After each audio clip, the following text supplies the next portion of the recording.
Hi mga ka-blooms. So, tinitingnan ko tong first episode ng Beanie Podcast. Actually, pinanood ko siya kanina.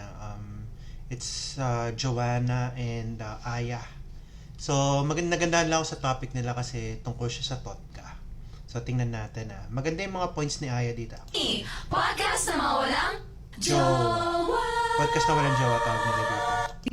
So, tingnan natin to. For me, there is love when there's peace.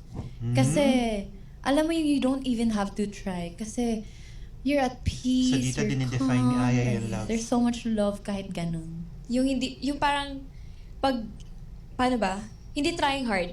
Hindi ka Oo. na nagtitry hard na ay, ganito yung standard na gusto niya, ganito yung gusto niya sa babae. Yeah, and So, actually, napansin ko lang sa Beanie, si Joanna at saka si Aya, medyo sila yung yung sa look-wise, pinaka-conservative.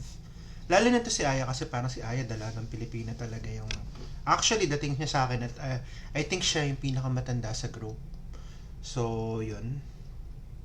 hindi ka bothered lagi. Alam mo yun na feeling. Like, it's just at peace. Ganun. Gets. Yeah. Ganun naman dapat. ang Like, example pamamahay. with work. I love what I'm doing because I feel at peace. Parang ganun din. Tama. Diba? Love equals peace. That's how I see it.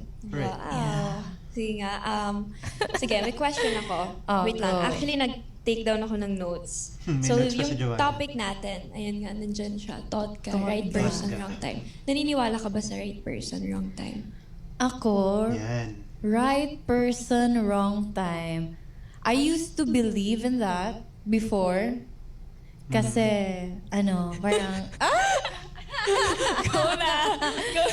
I used to believe in that before kasi I had an experience na I met this guy and we complement each other very well. Wala kaming fights kasi Okay, so yung sinasabi niya yung tungkol sa ex-boyfriend niya, sa mga hindi nakakaalam, Ayas from Cebu.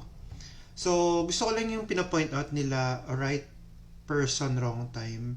Ako, naniniwala rin ako sa ganun kasi timing talaga kasi is everything eh. Kasi yung transition mo as a person, nag-iiba ka. Kagaya, titingnan mo yung timeline mo before, ibang-iba ka sa timeline mo ngayon. Yung needs mo nag-iba, yung mindset mo nag-iba. So, ako personally naniniwala ako na right person at the wrong time. Kaya minsan yung age differences, yung personal beliefs mo, life experiences, nagfa-factor in siya. Yun lang yung perception ko. kasi we're very compromising. It's just that yung problem namin that time is the timing. Parang I was younger back then, pre-Beanie Kita mo yung days. sinasabi ko kanina. Yeah, I was younger and then parang for me, I was in a point where I'm still starting, like So, ang yung dami sinasabi pang ko kanina, nangyayari, ang yung dami pang sino ka nung kailangan. time na yun. I have to parang iba pa yung priorities ko that time. Not love pa na romantic Bata love. talaga. Alam mo yung, Yeah. yung ka pa sa station na nag-explore ka pa. And you're still building yourself. Kasi siya that time, parang mas settled siya comparing sa akin. So, yeah. Pero, I used to believe in that na parang, baka siya, right person, wrong time. And then maybe he'll just come back and then we'll see each other again and then he'll be the right person. But you know what? Okay, so yun nga rin eh.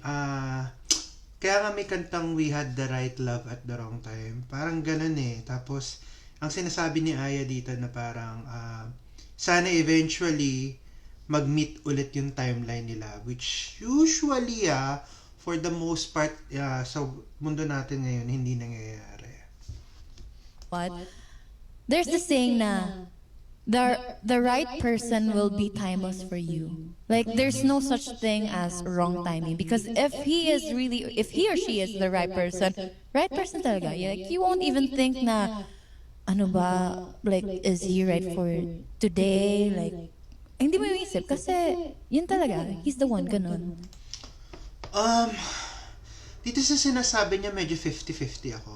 Kasi tama naman talaga pag para sa isang tao, kahit nasa anong sitwasyon kayo, parang napaka-idealistic siyang pakinggan pero parang pinagtagpo Pero di ba hindi nga pinatadhana di ba? Kaya nga tayo, may mga songs na ganun kasi yun yung reality ng life. So, yun lang. Tingnan pa natin.